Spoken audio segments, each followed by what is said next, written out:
All right, so the Ohio State Highway Patrol has been asked to deploy to assist with search and recovery operations in the state of Texas. First and foremost, we want to extend our hearts and minds to the citizens of Texas, to heartbreaking tragedy out there. What our purpose is in this is to deploy resources to assist in the rescue and recovery operations, to assist with traffic control as needed, and to provide humanitarian aid wherever we can do so. And I think it's important to note that even though that there's a community in need that isn't in Ohio, it's the culture that we have in the Highway Patrol is to put service above self and go down and help where we see people that are in need. What does it mean to you as a team to be able to go and help people who need it so much? I think for us, it makes me incredibly proud to know the caliber of troopers that we have here in Ohio that are willing to put their lives on hold to go help those that are in need, regardless of the situation. We've asked them to step away from their families, child care, things like that. When we put the request out to our troopers, we had the complete roster filled up within 2 hours, and that was late last night that this request came in. How many people are you sending, and what is the initial plan when they arrive there? So we're in constant communication with the Department of Public Safety for Texas as well as the Texas Rangers. We're sending a contingency of 20 uniformed officers, and we'll be in constant communication to see where we are needed.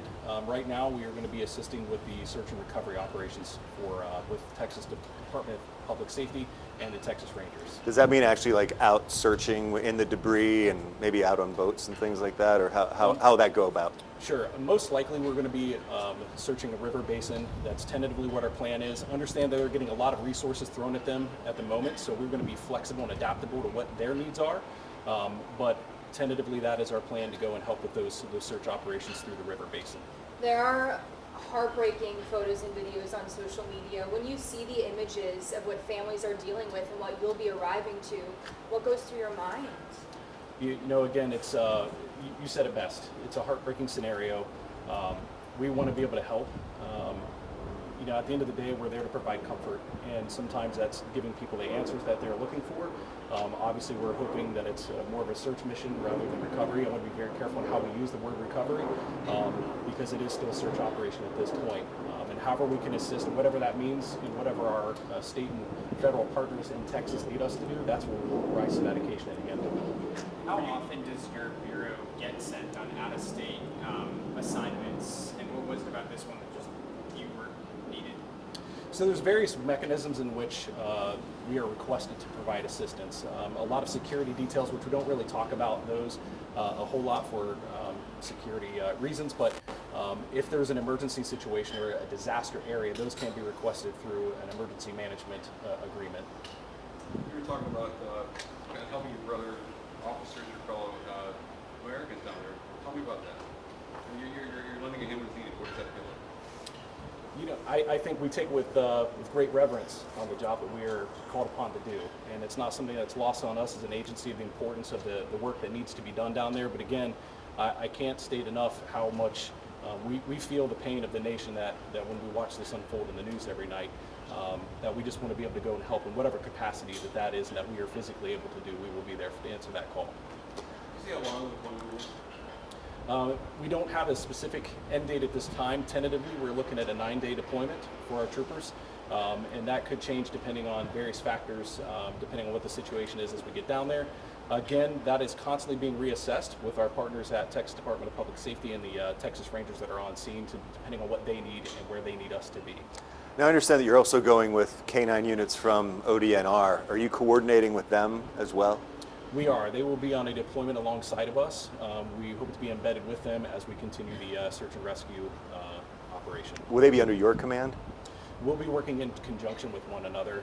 I'll be in close contact through their chain of command to make sure we're all in sync. And again, about the coordination and communication, it goes with us, ODNR, and our state and local partners down in Texas. And is this something unprecedented, or have our troopers dealt with something similar before? We've been deployed in a variety of circumstances throughout my career. I can remember being deployed. We had troopers down after Hurricane Katrina. So we have been in these types of situations. Every one of them is unique, and I don't want to compare one to another. Again, it's heartbreaking, and our hearts and minds go out to those affected in the Texas communities. In your career, in terms of natural disaster assignments, is this the only other one, this and Katrina, that you remember your bureau going for? No, sir. We've done several. We've even had them in state. If you remember last year, we had a tornado outbreak in the western part of the state, and our troopers were there on the front lines to help out our fellow Ohioans in that time as well. Apologies if I missed this, but when do you leave again? We are actually departing here within the hour. From this location? Okay. And are you all driving your trooper vehicles? We try to be a good resource to the state of Ohio, so we carpool where we can. So we have vehicles that are designed to carry multiple officers, and we'll take a contingency of vehicles while minimizing the impact. And that's the other thing. When we show up somewhere, we don't want to take up their resources as well. So the smaller the footprint that we can while providing an adequate service is what we're going to aim for. Obviously, it's a pretty long trip. When do you actually plan to start working on the ground there? Our goal is to be operational by 6 o'clock in the morning on Wednesday.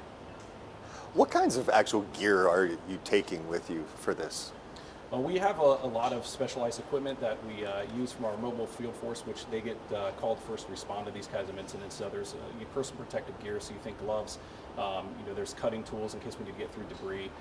And it's a lot of personal safety items because we don't want to add to casualties while we're down there. We need to make sure that our units are safe as well so that they can continue to provide that service and help where they can.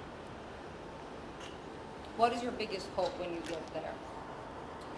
Our biggest hope is that we can bring calm to chaos and that we can provide closure and hope and hopefully reunification to the families that are impacted the most. Thank you so much. Thanks, Major. Thank you. Thank you very much. Thanks, everybody.